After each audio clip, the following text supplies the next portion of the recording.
Hi, in this video we're going to talk about finding the midpoint between 2 points A and B. This is a pretty simple exercise really, because the midpoint is just halfway between the x values and halfway between the given y values. So it's just the average of the endpoints. So here the endpoints in terms of x values are -2 and 1. So halfway between -2 and 1, we're just taking the average or the mean of those 2 points, gives us -1/2. Halfway between the y values of -2 and 3.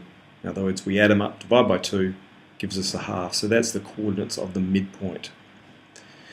You can use a formula if you want to.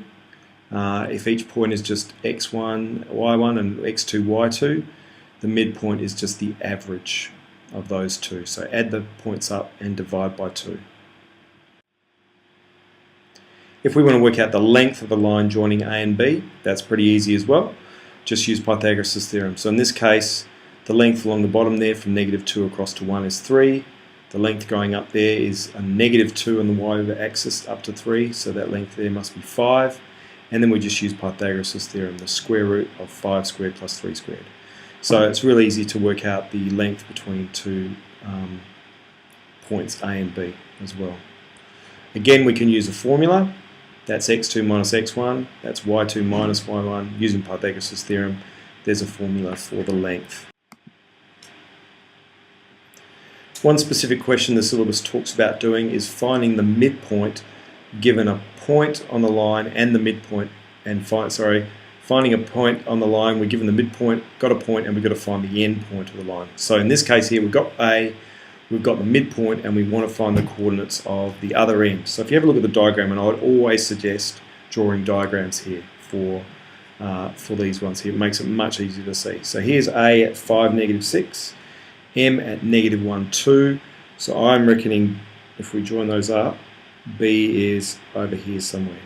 It just gives you an idea of when you do get an answer for B, whether you think approximately you've got it right. Okay, let's keep in mind that M is the midpoint. So in terms of the x values, M is halfway between this x value right here and this x value right here. Halfway between them. So if we remember that formula where we're adding up the two x values and dividing by 2, that was giving us the midpoint. So let's do that. We've got the x value of 5 plus the x value of b, and I don't know what that is. We divided that by 2, and that gives us -1. Okay, so that's the little equation we can solve to find the x value of b. You can probably get this and do this in your head even, but that's the little formula that we could use to do it. So in this case, multiply both sides by 2, gives us that, and then subtract 5, we can see b is -7. Okay, so that's the x value of b. If we now wanted to find the y value, we can see this y value of 2 is halfway between -6 and the y value of b. So -6 plus the y value of b, whatever that is, divided by 2, that is going to give us a value of 2. Okay, we go through the same algebra again, multiply by 2, and then add 6 to both sides, give me b is equal to 10. So that's the y value.